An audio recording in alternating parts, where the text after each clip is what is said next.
Se ela descobrir, perderemos tudo, disse meu marido de 50 anos para minha nora de 31, sem saber que eu estava atrás da porta. Meu coração parou. Minha respiração sumiu.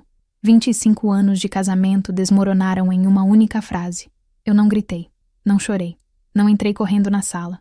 Ao contrário, sorri. Um sorriso gelado que eles logo conheceriam muito bem. Voltei para a cozinha em silêncio. Peguei meu celular e comecei a gravar tudo. Cada palavra, cada riso cúmplice. Cada plano que eles faziam às minhas custas. Eles achavam que eu era apenas a esposa invisível, a sogra chata que não entendia nada. Estavam prestes a descobrir que a mulher que eles subestimaram por tanto tempo tinha aprendido muito mais do que imaginavam. Antes de continuar, se inscreva no canal e nos conte nos comentários de onde você está ouvindo. Meu nome é Rosana, tenho 53 anos, e até 2 horas atrás eu acreditava que tinha uma família perfeita. Uma casa bonita no bairro Jardim Europa, em São Paulo, um marido bem-sucedido, um filho advogado e uma nora que eu tratava como filha. Uma vida construída tijolo por tijolo ao longo de décadas. Como eu estava enganada. A tarde de sábado começou como tantas outras. O calor típico de março em São Paulo pesava sobre a cidade, mas dentro de casa o ar-condicionado mantinha tudo fresco e confortável. Eu havia preparado um almoço especial, lasanha de carne, a favorita do Renato, e pavê de chocolate, que a Luísa sempre elogiava. Era o tipo de encontro familiar que eu adorava. Todos reunidos, conversando, rindo. Renato, meu marido, estava particularmente animado. Aos 50 anos, ele mantinha a mesma energia que me conquistou quando nos conhecemos na faculdade de administração. Cabelos grisalhos bem cortados, ternos sempre impecáveis, aquele sorriso que ainda fazia algumas amigas minhas suspirarem quando o viam nos eventos sociais. Empresário do ramo de importação, ele construiu nossa vida financeira com muito trabalho. Ou pelo menos era isso que eu acreditava.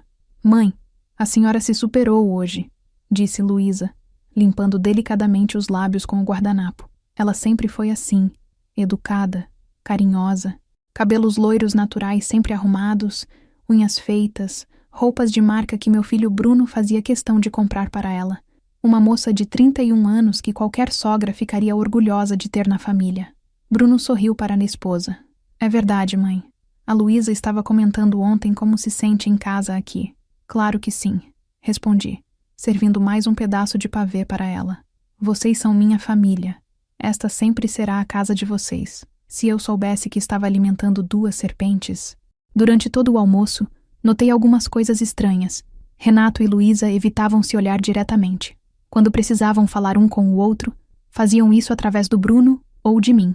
Pequenos detalhes que, na época, atribuía à timidez natural entre sogro e nora. Que idiota eu fui. Depois do almoço, Bruno precisou sair para resolver algumas pendências no escritório. É só uma reunião rápida com aquele cliente do contrato de importação, amor, disse ele para Luísa. Volto em 2 horas no máximo. Sem problemas, ela respondeu, beijando-o na bochecha. Eu fico aqui ajudando a tia Rose a organizar a cozinha. Tia Rose. Ela sempre me chamava assim, com aquele carinho que eu pensava ser genuíno. Bruno saiu e os 3 ficamos na sala por alguns minutos, conversando sobre amenidades. O noticiário da Globo passava na televisão, mostrando as manchetes do dia. Trânsito complicado na Marginal Pinheiros. Previsão de chuva para a semana. As notícias habituais de um sábado qualquer em São Paulo. Vou só buscar uns documentos no escritório, disse Renato levantando-se do sofá. Preciso revisar uns contratos para segunda-feira. O escritório ficava no andar de cima, um cômodo que ele havia transformado em seu santuário particular. Estantes cheias de livros de negócios, uma mesa grande de madeira escura, computador de última geração. Era o lugar onde ele passava a maior parte das noites, alegando sempre ter muito trabalho para fazer. Agora eu entendo por quê. Eu vou ajudar a senhora com a louça, ofereceu Luísa, já recolhendo alguns pratos da mesa. Não precisa, querida. Você é visita. Imagina, tia Rose. A senhora já fez tudo.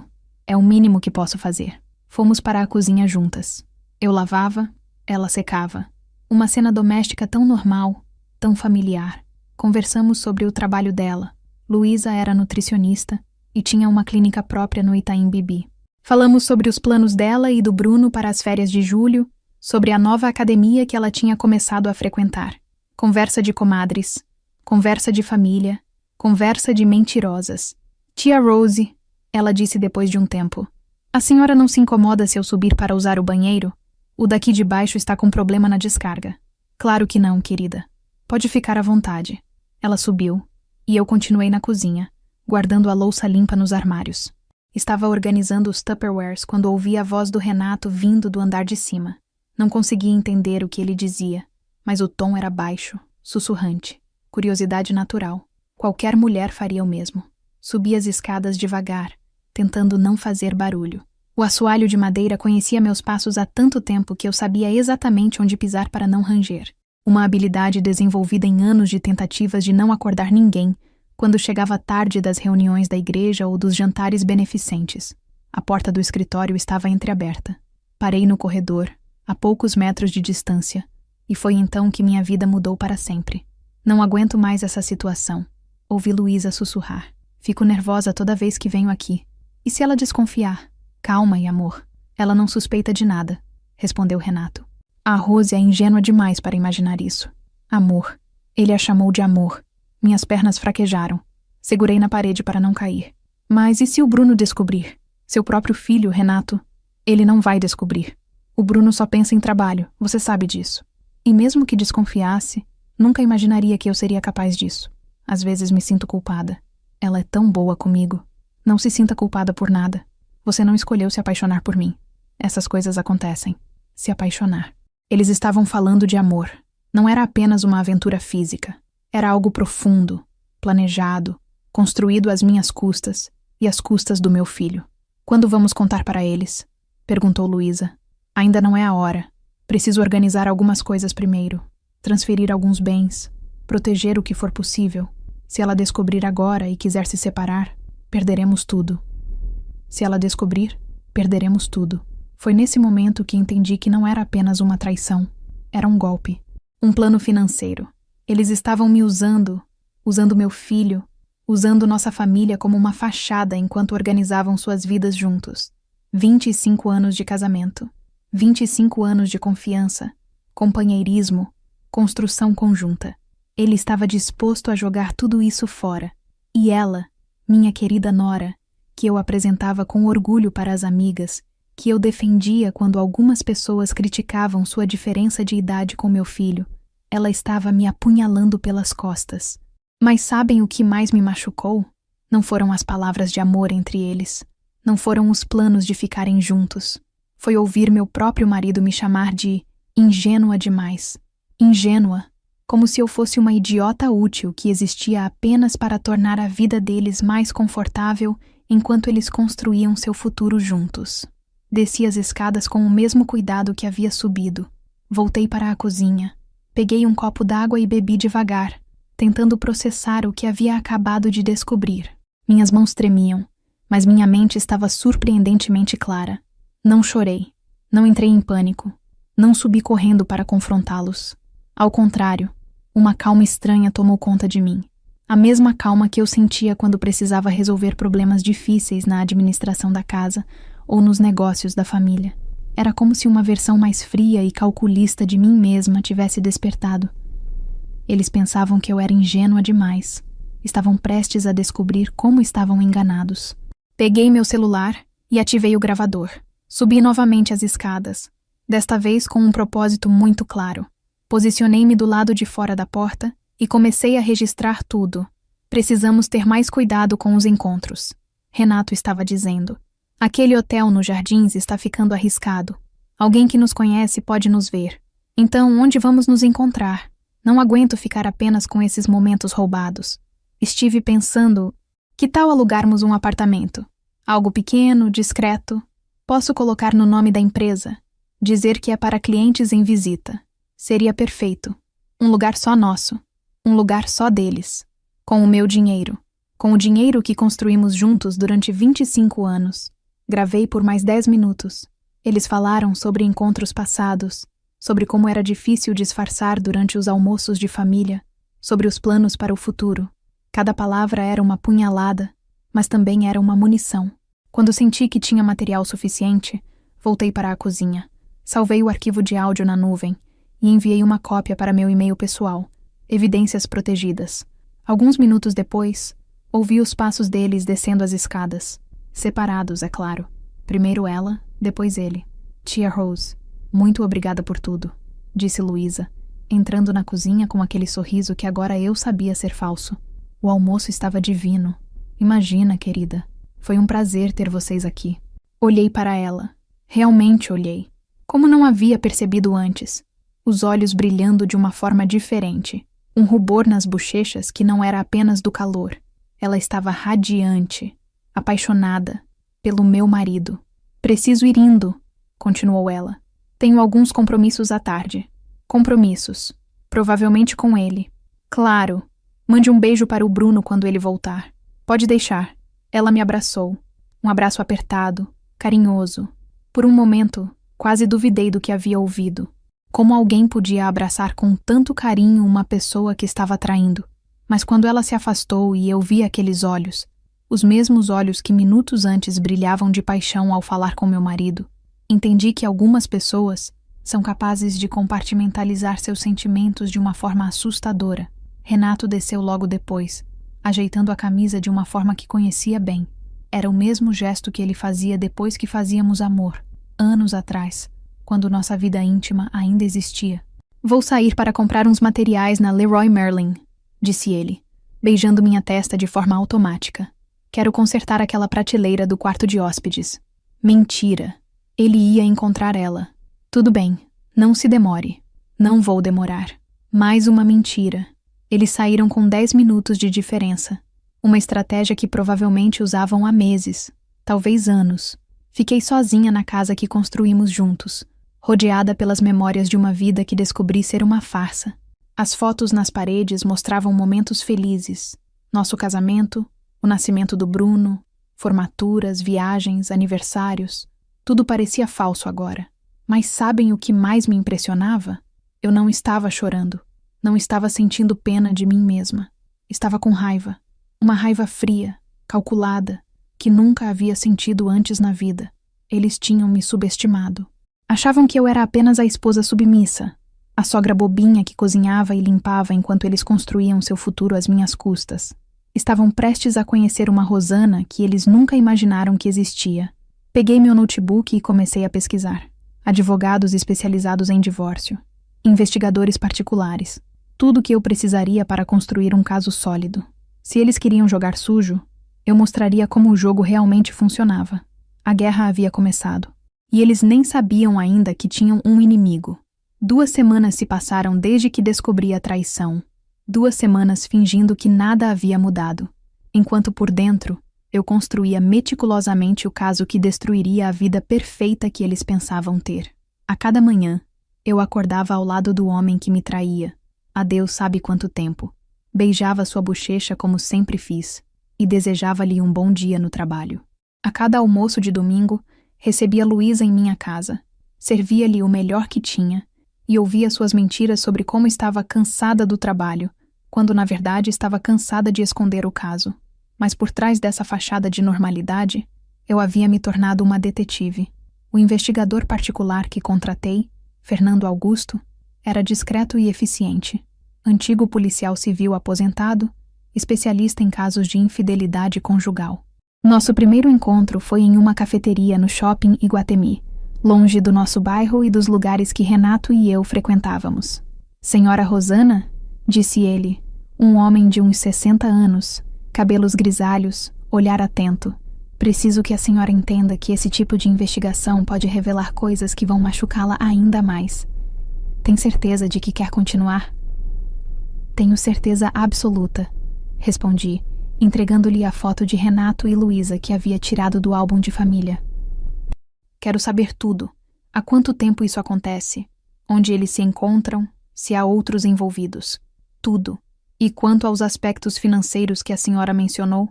Quero um levantamento completo dos bens dele. Contas bancárias, investimentos, propriedades. Se ele está planejando me deixar sem nada, preciso saber com antecedência. Fernando fez algumas anotações em um caderno pequeno. Vou precisar de alguns documentos e informações. E vai levar algumas semanas para ter um quadro completo. Tenho tempo, respondi. E dinheiro, quanto precisar. O que Fernando não sabia é que eu não estava apenas pagando com meu dinheiro. Estava usando o cartão de crédito corporativo da empresa de Renato, aquele que ele me deu anos atrás para emergências familiares. Ironicamente, descobrir que meu casamento era uma mentira se encaixava perfeitamente na definição de emergência. Enquanto Fernando investigava a vida secreta deles, eu investigava nossa vida oficial. Comecei a prestar atenção em coisas que antes passavam despercebidas. As noites que Renato chegava tarde, alegando reuniões de negócios, os fins de semana que ele precisava resolver pendências no escritório, as viagens de trabalho que pareciam mais frequentes ultimamente, e descobri um padrão perturbador. Nos últimos 6 meses, sempre que Renato tinha esses compromissos, Luísa também estava ocupada demais para vir jantar em casa ou participar dos programas familiares. Uma coincidência que a Rosana ingênua de antes não havia notado, mas que a nova Rosana via com clareza cristalina. Comecei a documentar tudo. Criei uma planilha no Excel com datas, horários e desculpas. Um registro detalhado da traição que estava acontecendo debaixo do meu nariz. Também passei a observar Bruno mais atentamente. Meu filho, de 35 anos, sempre foi um homem dedicado ao trabalho e à família. Advogado brilhante, sócio em um escritório conceituado na Vila Olímpia, ele construiu sua carreira com a mesma determinação que o pai. Mas ultimamente, eu notava uma tensão nele que não conseguia identificar. "Mãe, a senhora está bem?" Ele perguntou durante um jantar na terça-feira seguinte. Parece preocupada com alguma coisa. Estávamos os 4 na mesa. Eu, Renato, Bruno e Luísa. A cena perfeita de uma família feliz. Se você não soubesse que 2 pessoas ali estavam vivendo uma mentira. "Estou bem, filho. Só um pouco cansada. Talvez a senhora devesse fazer aquela viagem para a casa da sua irmã em Gramado", sugeriu Luísa, cortando delicadamente um pedaço de salmão. "Sempre diz que se sente renovada lá." A sugestão dela me fez pensar. Por que Luísa estava tão interessada em me mandar para longe? Será que eles estavam planejando algo para o período em que eu estivesse fora? "É uma boa ideia", concordou Renato, um pouco rápido demais. "Você merece descansar um pouco." "Talvez mesmo", respondi, fingindo considerar a ideia. Podia ir no final do mês. Vi os olhos de Luísa e Renato se encontrarem por uma fração de segundo. Um olhar rápido, mas carregado de significado. Eles estavam planejando algo para quando eu estivesse em Gramado. Perfeito. Isso me daria uma oportunidade única. Naquela noite, depois que Bruno e Luísa foram embora, fiquei sozinha com Renato na sala. Ele estava no sofá, mexendo no celular, como sempre fazia após o jantar. Eu fingia assistir a novela das 9, mas na verdade observava cada movimento dele. "Renato", disse fingindo casualidade, "você acha que deveríamos renovar o testamento?" Li uma matéria na revista que dizia que é importante atualizar essas coisas de vez em quando. Ele levantou os olhos do celular, surpreso. "Por que está pensando nisso? Aconteceu alguma coisa?" "Nada demais. É que a Márcia comentou que ela e o Roberto fizeram um novo testamento ano passado, incluindo alguns ajustes por causa dos filhos. Me fez pensar se não deveríamos fazer o mesmo." Márcia era uma amiga nossa, esposa de um empresário do mesmo ramo de Renato. Uma mentira convincente. "Não acho necessário por enquanto", ele respondeu, voltando a atenção para o celular. "Nossa situação está bem organizada." "Bem organizada para quem?" eu me perguntei. "Para ele e Luísa? Mas seria bom pelo menos dar uma olhada nos documentos, você não acha? Há anos que não reviso essas coisas. Rose, não precisa se preocupar com isso agora. Quando for necessário, a gente resolve." A forma como ele disse, "quando for necessário", me deu um frio na espinha. Como se ele soubesse de algo que eu não sabia. Como se já tivesse um cronograma em mente. No dia seguinte, enquanto Renato estava no trabalho, liguei para Fernando. "Consegui algumas informações preliminares", disse ele. "Pode me encontrar hoje à tarde?" Dessa vez, nos encontramos em um escritório discreto que ele mantinha na Vila Madalena. Um prédio antigo, 2º andar, uma sala pequena, mas organizada. "O que descobriu?" perguntei, sentando-me na cadeira diante de sua mesa. Fernando abriu uma pasta e tirou algumas fotos. Meu estômago se contraiu. "Eles se encontram regularmente há pelo menos 8 meses", disse ele, mostrando-me as primeiras imagens. "Sempre no mesmo hotel, o Bristol, nos Jardins. Quartas e sextas-feiras, geralmente entre 14 e 17 horas. As fotos mostravam Renato e Luísa entrando no hotel separadamente, depois saindo juntos, de mãos dadas, beijando-se no estacionamento. Ver meu marido beijando minha nora foi como receber um soco no estômago, mesmo já sabendo da traição. Há mais, continuou Fernando. Descobri que seu marido abriu uma conta bancária nova há 4 meses, Banco Safra, Agência Jardins, e tem transferido quantias significativas para essa conta. Quanto significativas? Nos últimos 2 meses, cerca de R$180 mil. R$180 mil. Do dinheiro que era nosso, da empresa que construímos juntos. E tem mais uma coisa, disse Fernando hesitando. Encontrei registros de que ele esteve procurando apartamentos para alugar, imobiliárias de luxo na região dos Jardins e Itaim. O apartamento que eles haviam mencionado durante a conversa que gravei. Eles realmente estavam organizando uma vida juntos. Preciso de mais detalhes sobre essa conta bancária, disse, tentando manter a voz firme. E quero saber se há outros bens sendo transferidos. Vai demorar mais algumas semanas para ter acesso a essas informações. Preciso de contatos no sistema bancário, e isso requer cuidado extra. Dinheiro não é problema, respondi. Tempo também não, mas quero saber tudo. Naquela noite, jantei com Renato como se nada tivesse acontecido. Conversamos sobre o trabalho dele, sobre os planos para o final de semana, sobre a reforma que estávamos fazendo no banheiro social. Uma conversa absolutamente normal entre um casal que havia construído uma vida juntos, mas por dentro, eu estava fervilhando. Não apenas pela traição. Isso eu já havia processado. Era a calculação por trás de tudo que me deixava furiosa. Ele não estava apenas me traindo emocionalmente. Estava me roubando financeiramente, organizando uma saída estratégica que me deixaria em situação vulnerável. 25 anos de casamento, e ele estava tratando nossa separação como uma operação comercial. Depois do jantar, enquanto ele tomava banho, entrei no escritório dele. Não para vasculhar, não queria deixar rastros da minha suspeita, mas para observar, memorizar, planejar. A mesa estava organizada como sempre, mas agora eu olhava tudo com outros olhos. As pastas, os documentos, o computador que ele mantinha sempre travado com senha. Até os livros nas estantes pareciam suspeitos. Haveria algo escondido ali? Não toquei em nada. Ainda não era a hora. Mas comecei a mapear mentalmente onde ele guardava cada coisa, que documentos ficavam em que gaveta, que rotina ele seguia ao usar o escritório. Quando a guerra realmente começasse, eu precisaria saber o território de cor.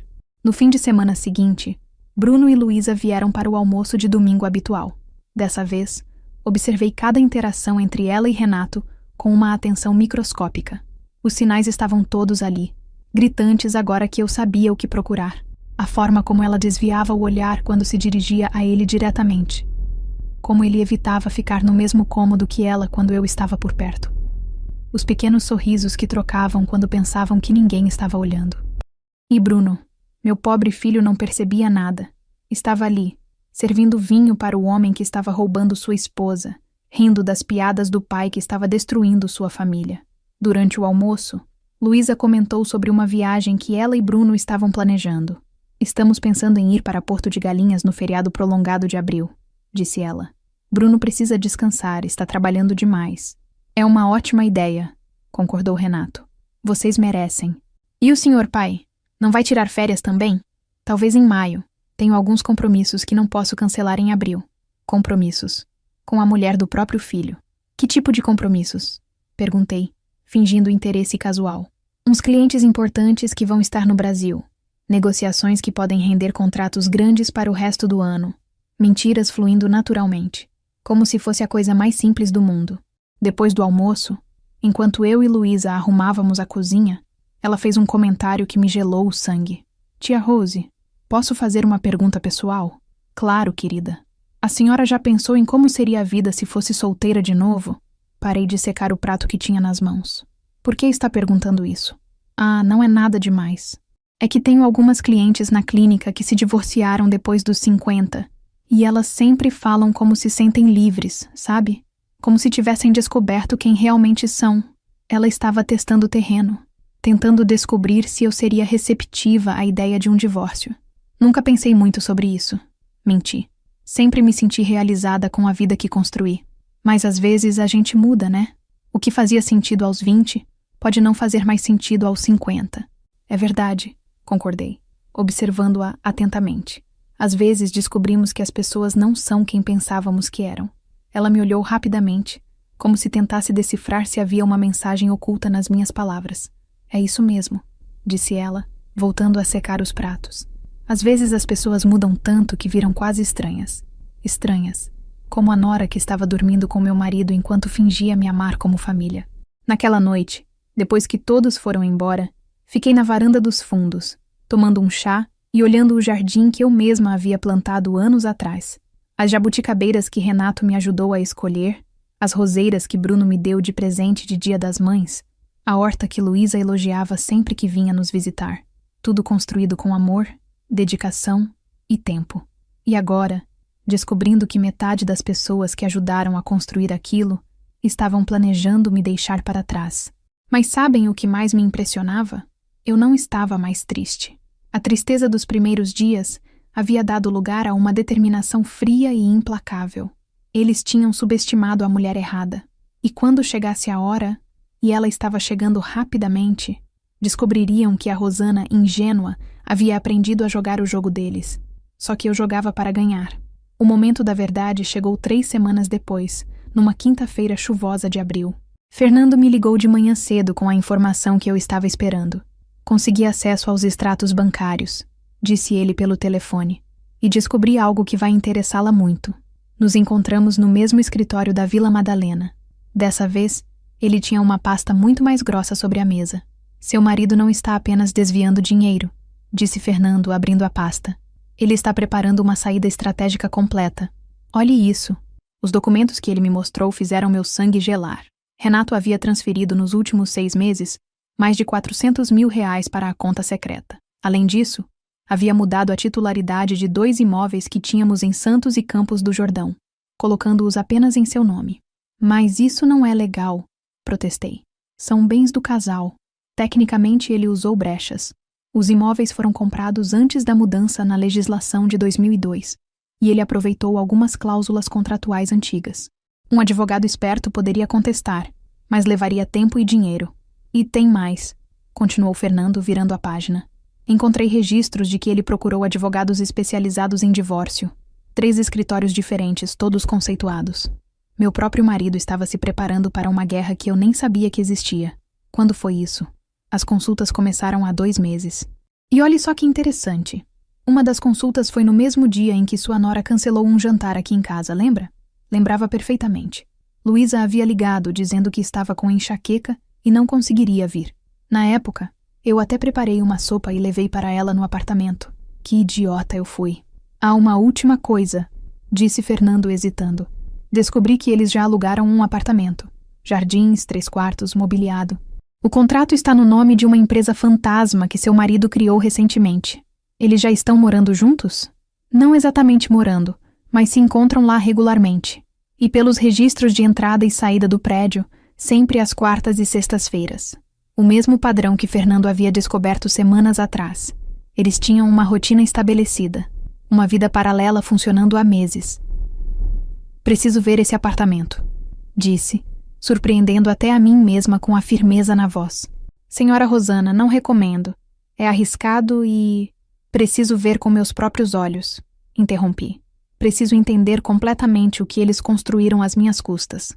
Fernando suspirou. Se a senhora insiste, posso arranjar uma forma, mas teremos que ser muito cuidadosos.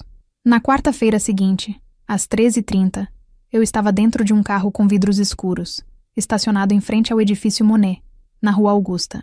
Fernando havia descoberto que Renato e Luísa sempre chegavam entre 14 e 14h30 e saíam por volta das 17h. Apartamento 1204, disse Fernando, me entregando um binóculo pequeno. Janelas da frente do prédio. Às 14h15, vi o carro de Renato, nosso Mercedes prateado, entrar na garagem do edifício. 5 minutos depois, o Corolla branco de Luísa fez o mesmo caminho.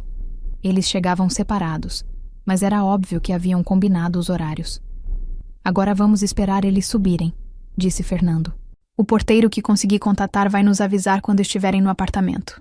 10 minutos depois, o celular de Fernando tocou. Confirmado. Eles estão lá. Saímos do carro e entramos no prédio. Fernando havia subornado o porteiro da tarde. Um senhor de uns 50 anos que aparentemente não fazia muitas perguntas, quando recebia uma quantia generosa. Apartamento 1205 está vazio há 3 meses, sussurrou o porteiro. O síndico me deu as chaves para mostrar para possíveis inquilinos. Doe. O apartamento 1205 ficava exatamente ao lado do 1204. Subimos em silêncio. Quando o porteiro abriu a porta do 1205, eu pude ouvir claramente o que estava acontecendo do outro lado da parede. Risadas, música baixa, e a voz inconfundível de Luísa dizendo: Amor, você não imagina como foi difícil fingir durante o almoço de domingo. Eu sei, respondeu Renato, mas não vai ser por muito tempo mais. Até julho, tudo estará resolvido. Julho. Eles tinham uma data limite. Você já falou com o advogado sobre os documentos da separação? Já está tudo preparado. Quando eu entregar os papéis para ela, a Rose não vai ter como contestar muita coisa. A maior parte dos bens já está protegida. Protegida. Como se eu fosse uma ameaça à herança deles. E quanto ao Bruno? Como vamos contar para ele? Houve uma pausa longa. Deixa comigo, disse Renato finalmente. Vou falar com ele quando tudo estiver oficializado com a Rose. É melhor apresentar como um fato consumado. Um fato consumado. Eles iam destruir a vida do meu filho e apresentar como algo que ele simplesmente teria que aceitar. Continuei ouvindo por mais 20 minutos.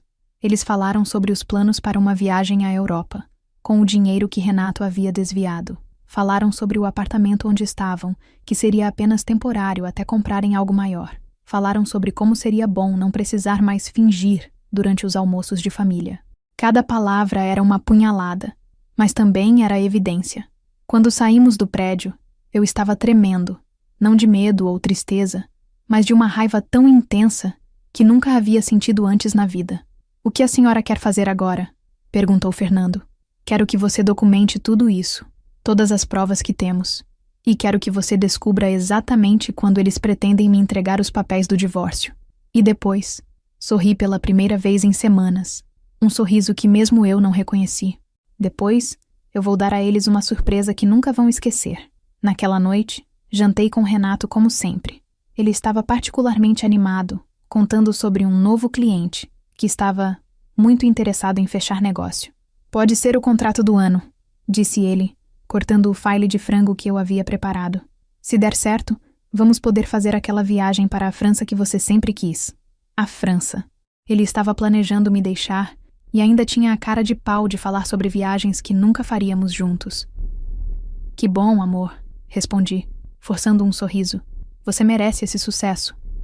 Aliás, ele continuou, talvez você devesse mesmo fazer aquela viagem para Gramado que a Luísa sugeriu.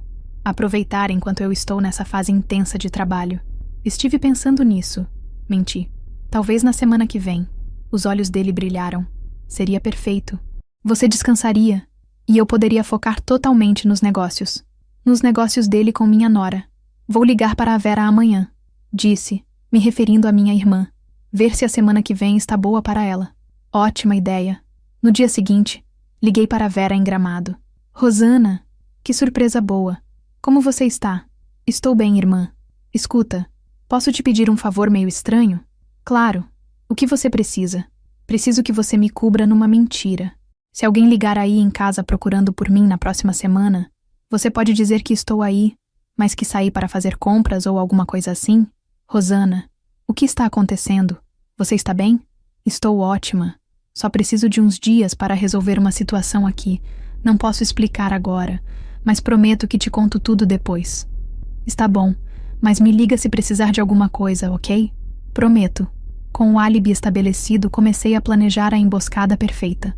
Na sexta-feira, anunciei para Renato que havia marcado a viagem para Gramado para segunda-feira.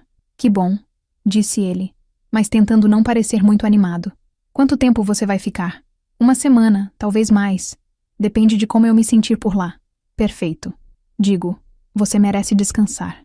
Durante o fim de semana, fiz questão de comentar sobre a viagem na frente de Bruno e Luísa. Que bom que a senhora vai descansar, mãe, disse Bruno. Tem trabalhado muito em casa ultimamente. É verdade, tia Rose, concordou Luísa. A senhora vai adorar uns dias de paz. Paz.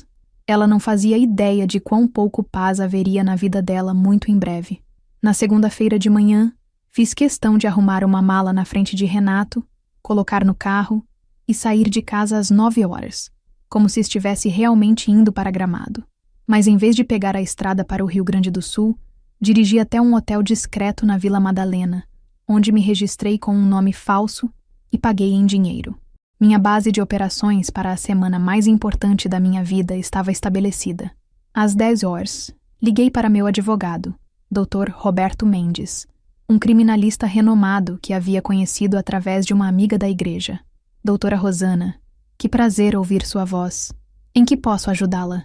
Dr. Roberto, preciso de seus serviços para um caso de divórcio litigioso, com questões de ocultação de patrimônio e infidelidade conjugal. Entendo. Pode vir ao meu escritório esta tarde? Prefiro que o senhor venha ao local onde estou hospedada. É uma situação que requer discrição total. Sem problemas. Me passe o endereço. Às 14 horas, Dr. Roberto estava na minha suíte do hotel, ouvindo atentamente enquanto eu contava toda a história e mostrava todas as evidências que Fernando havia coletado. Doutora Rosana, disse ele quando terminei, este é um dos casos mais bem documentados de infidelidade e ocultação de patrimônio que já vi. Com essas provas, podemos não apenas garantir uma divisão justa dos bens, mas também requerer uma indenização por danos morais significativa. Quanto significativa? Com base no patrimônio do casal e na gravidade da situação, traição com a própria nora, eu diria que podemos requerer entre 500 mil e 1 milhão de reais. 1 milhão de reais. O suficiente para me dar uma nova vida muito confortável. Mas tem uma coisa que quero fazer antes de entrarmos com o processo, disse eu. O que seria? Quero confrontá-los pessoalmente. Quero olhar nos olhos deles quando souberem que descobri tudo. Dr. Roberto franziu o senho. Não recomendo. É melhor manter o elemento surpresa para o processo legal. Doutor, com todo respeito, essa decisão não é legal. É pessoal. Eles me humilharam durante meses, talvez anos. Mereço ter o meu momento. Ele suspirou. Se a senhora insiste, podemos preparar tudo para que o confronto pessoal e o processo legal aconteçam quase simultaneamente. Mas teremos que ser muito precisos no timing. Perfeito. Quero que seja na quinta-feira, no apartamento onde eles se encontram. Como vamos ter acesso? Sorri. Deixe isso comigo. Nos 3 dias seguintes, finalizei todos os preparativos. Fernando conseguiu duplicata das chaves do apartamento através de contatos no prédio. Dr. Roberto preparou todos os documentos do processo, prontos para serem protocolados na sexta-feira de manhã. E eu ensaiei mentalmente cada palavra que diria para eles. Na quinta-feira, às 13h30, eu estava no apartamento 1204 do edifício Monet. O apartamento que meu marido havia alugado com meu dinheiro para transar com minha nora. Era exatamente como eu havia imaginado. Mobília moderna, cara, de bom gosto. Flores frescas no vaso da sala. Um toque romântico que Renato nunca havia tido comigo. Fotografias dos dois juntos na mesa de centro, sorridentes, apaixonados. Uma vida paralela completa, financiada pela vida que eles estavam destruindo. Sentei-me no sofá e esperei. Às 14h20, ouvi as chaves na fechadura. Primeiro Renato, como sempre. Ele entrou cantarolando uma música, jogou as chaves na mesinha da entrada e foi direto para o quarto, provavelmente para tomar um banho antes de Luísa chegar. 5 minutos depois, ouvi a segunda chave na fechadura. Amor, cheguei! Gritou Luísa da entrada. Estou no banho, amor, chega aí! Gritou Renato de volta. Foi então que me levantei do sofá e caminhei calmamente até a sala onde Luísa estava tirando a blusa. Olá, Luísa, disse eu, com a voz mais calma que já usei na vida. Ela se virou e a expressão de terror absoluto que se espalhou pelo rosto dela foi uma das coisas mais satisfatórias que já vi na vida. Tia Rose, o que... Como eu descobri? Completei a pergunta por ela. Ou como consegui entrar aqui? Ela ficou parada, apenas de sutiã, tremendo da cabeça aos pés. Renato! Gritei para o banheiro. Temos visita! O barulho do chuveiro parou imediatamente. Luísa? O que foi? Não é a Luísa, querido. Gritei de volta. É a sua esposa, a Rose ingênua que estava na casa da irmã. O silêncio que se seguiu foi ensurdecedor. 2 minutos depois, Renato apareceu na sala apenas de toalha, molhado, com uma expressão que misturava choque, medo e culpa. Rose, eu posso explicar. Pode sim, respondi, ainda sentada calmamente no sofá. Mas antes, Que tal se vestirem? Temos muito o que conversar, e quero que vocês estejam confortáveis para ouvir tudo o que tenho para dizer. Renato e Luísa se vestiram em silêncio absoluto. Ele colocou uma camisa social azul, a mesma que eu havia passado para ele na segunda-feira. Ela vestiu um vestido florido, o mesmo que elogiei quando ela chegou para o almoço de domingo passado. Pequenos detalhes que tornavam tudo ainda mais real, ainda mais doloroso, ainda mais claro. Quando voltaram para a sala, eu ainda estava sentada no mesmo lugar, com as pernas cruzadas, as mãos sobre o colo, calma como uma represa antes de romper. Sentem-se, disse, indicando as poltronas à minha frente. Vocês vão querer estar confortáveis para esta conversa. Eles se sentaram como crianças flagradas fazendo algo errado. Renato olhando para o chão, Luísa tremendo visivelmente. 25 anos, comecei, olhando diretamente para Renato. 25 anos de casamento. De confiança, de construção conjunta, de eu acreditando que éramos uma equipe. Rose, deixa eu explicar. Não! Minha voz cortou o ar como uma lâmina. Você vai ficar quieto e me ouvir. Vocês dois vão me ouvir até o final. Depois disso, nunca mais vou precisar falar com nenhum dos dois novamente. O silêncio voltou a dominar o ambiente. 8 meses. Continuei, agora olhando para Luísa. 8 meses vocês vêm me enganando. 8 meses que você vem na minha casa, come da minha comida, me chama de tia, me abraça, finge que me ama como família, enquanto transa com meu marido. Luísa começou a chorar, lágrimas silenciosas que escorriam pelo rosto. E você? Voltei-me para Renato. Não apenas me traiu, você me roubou. 400 mil reais transferidos para uma conta secreta. 2 imóveis colocados apenas no seu nome. Um apartamento alugado com dinheiro do nosso casamento. A expressão de Renato mudou de culpa para surpresa. Ele não esperava que eu soubesse dos detalhes financeiros. Como eu descobri? Sorri friamente. Ah, meu querido, você realmente me subestimou, não foi? A Rose ingênua, a esposa bobinha que não entende de negócios. Levantei-me do sofá e caminhei até a mesa de centro, onde estavam as fotos deles juntos. Fernando Augusto, disse, pegando uma das fotos. Investigador particular, antigo policial civil, muito competente, muito discreto e muito caro. Sorte que eu usei seu cartão corporativo para pagá-lo. Renato empalideceu. 3 semanas de investigação completa, fotografias, extratos bancários, registros de entrada neste prédio, gravações de conversas telefônicas, tudo muito bem documentado. Joguei a foto de volta na mesa. Sabem o que mais descobri? Que vocês já tinham data marcada para me entregar os papéis do divórcio. Julho. E que você, Renato, já havia consultado 3 advogados diferentes para garantir que eu ficasse com o mínimo possível. Rose, não era bem assim. Era exatamente assim, gritei, perdendo a compostura pela primeira vez. Vocês estavam organizando uma vida juntos às minhas custas. Literalmente às minhas custas. Respirei fundo, recuperando o controle. Mas sabem qual foi a parte que mais me machucou? Não foi a traição física. Não foram os planos de ficarem juntos. Foi descobrir que vocês me viam como um obstáculo a ser removido. Como alguém tão insignificante que nem merecia a verdade. Luísa finalmente encontrou a voz. Tia Rose, nós não queríamos que fosse assim. Não queriam que fosse assim? Ri amargamente. Como vocês queriam que fosse, Luísa? Que eu descobrisse vocês na cama e agradecesse? Que eu aplaudisse o romance de vocês? Nós nos apaixonamos. Ela sussurrou. Não foi algo planejado. Talvez o apaixonar-se não tenha sido planejado, concordei. Mas tudo o que veio depois foi. O apartamento, a conta bancária, os encontros regulares, os planos de viagem para a Europa. Tudo muito bem organizado. Voltei a me sentar, desta vez na beirada do sofá, inclinada para a frente.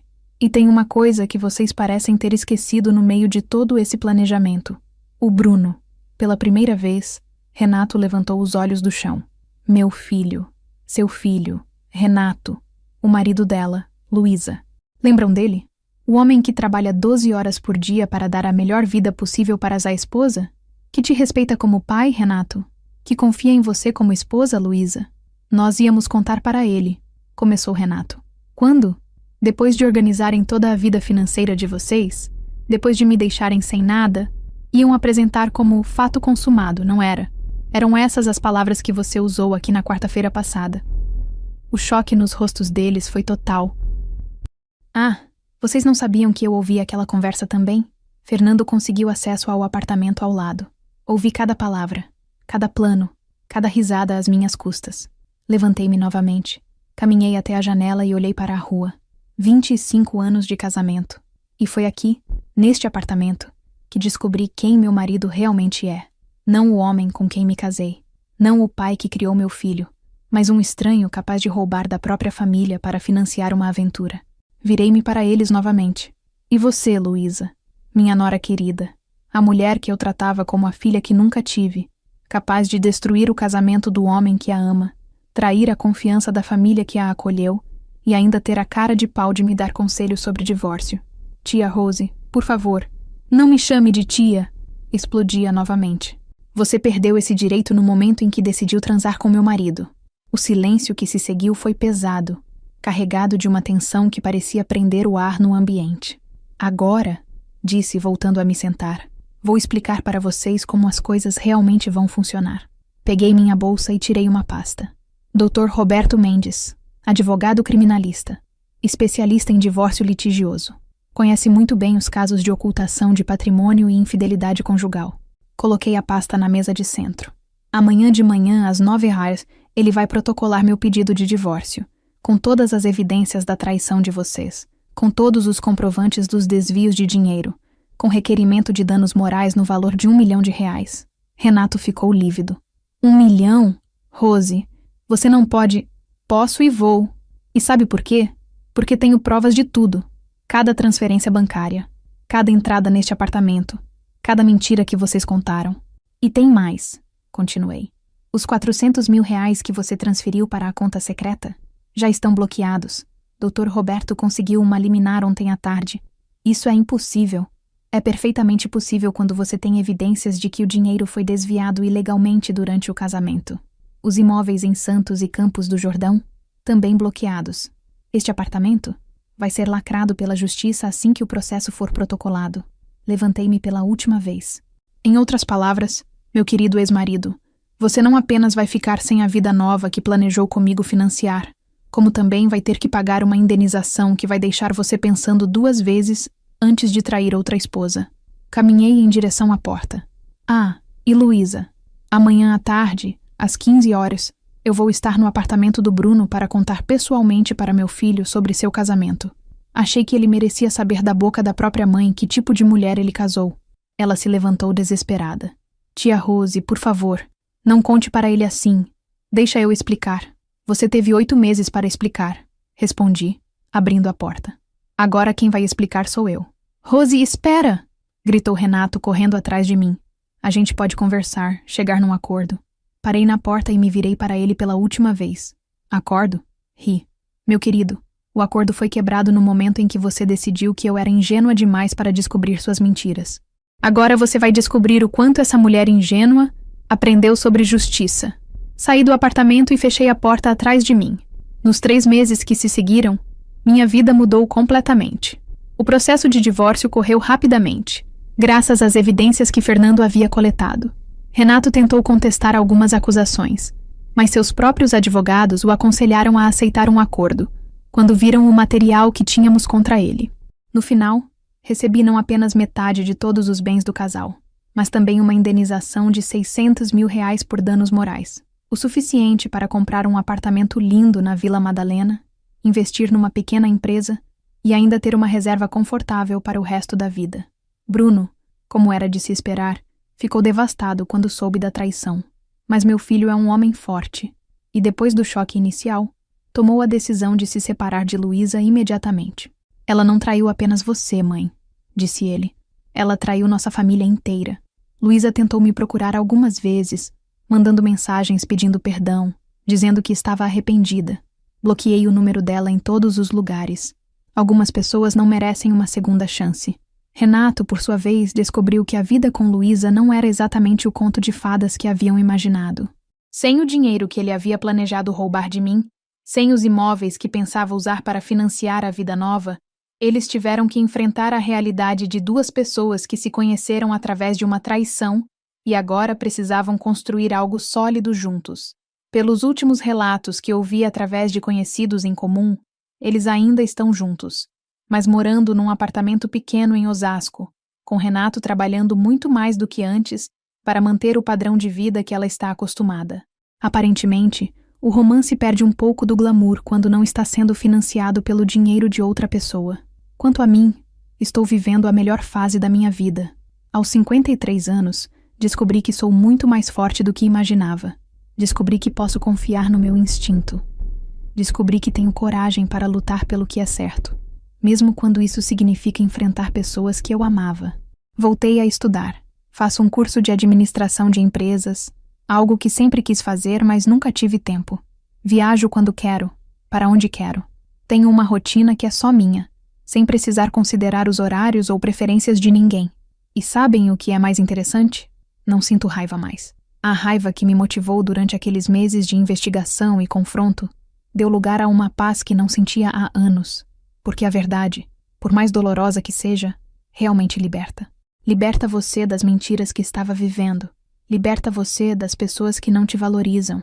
Liberta você para descobrir quem você realmente é quando não está sendo definida pelos outros. Renato estava certo sobre uma coisa. Eu realmente era ingênua. Era ingênua o suficiente para acreditar que 25 anos de casamento significavam alguma coisa para ele. Era ingênua o suficiente para confiar numa nora que me tratava como mãe. Era ingênua o suficiente para pensar que a lealdade familiar era algo dado, não conquistado. Mas sabe qual foi minha maior ingenuidade? Acreditar por tanto tempo que eu precisava de alguém para ser completa. Hoje sei que não preciso. Hoje sei que a única pessoa em quem posso confiar completamente sou eu mesma. E hoje sei que às vezes, quando você perde tudo o que pensava que era importante, descobre que na verdade ganhou a única coisa que realmente importa: sua própria liberdade. Se você está assistindo este vídeo e passando por algo parecido, quero que saiba de uma coisa. Você é mais forte do que imagina. A verdade dói, mas a mentira dói mais. E nunca, nunca é tarde demais para recomeçar. Porque no final das contas, a melhor vingança não é fazer o outro sofrer. A melhor vingança é ser feliz. E eu nunca fui tão feliz na minha vida.